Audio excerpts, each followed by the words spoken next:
வலை மீன் வறுவல். இப்போ வறுவலுக்கு வந்து மீன் அலசி எடுத்துகிட்டு வந்துட்டோம். அதில் வந்து இந்த பாருங்க, வெங்காயத்தையும் ஜீரகத்தையும் பெருஞ்சீரகத்தையும் நுணுக்கியிருக்கேன். ஒன்று ரெண்டாக அதை போட்டுக்கலாம். புளி கரைசல் கொஞ்சோண்டு இருக்குது, அதை ஊற்றிக்கலாம்.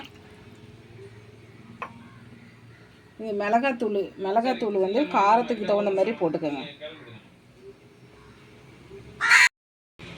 இஞ்சி பூண்டு பேஸ்ட்டு ஒரு ஸ்பூன் போட்டுக்கலாம்.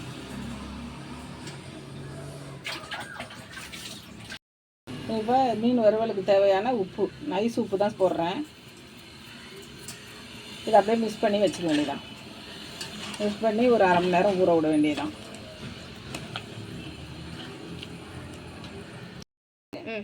மீன் வறுவலுக்கு நீங்கள் தோசைக்கல்லில் கூட வறுத்துக்கலாம். நான் வந்து இப்போ எண்ணெய் சட்டியில் எண்ணெய் ஊற்றி பொரிக்கிற மாதிரி செய்ய போகிறேன். ஏன்னா பசங்கள்லாம் அதான் விரும்பி சாப்பிடுவாங்க. எண்ணெய் சட்டி காஞ்சிருச்சு. மீன் பொரிக்கிறதுக்கு எண்ணெய் ஊற்றிக்கலாம்.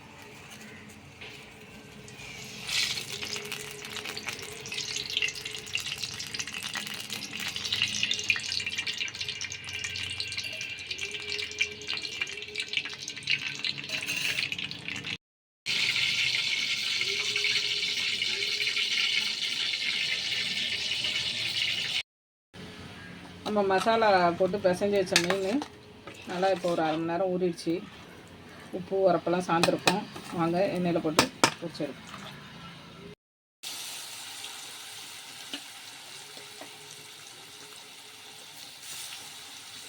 கொஞ்சம் வெந்ததுக்கு அப்புறம் திருப்பி விடணும். உடனே திருப்பி விட்டிங்கன்னா மீன் உடஞ்சி போயிடும்.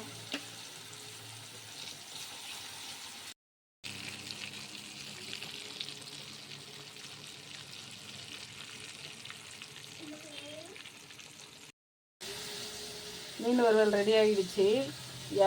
எனக்கு தெரிஞ்ச மாதிரி நான் வறுத்துருக்கேன். உங்களுக்கு எப்படி வறுக்கணும் என்ன, இதில் எதுவும் குறை இருந்தாக்கா கமெண்ட்டில் சொல்லுங்கள். நன்றி, வணக்கம்.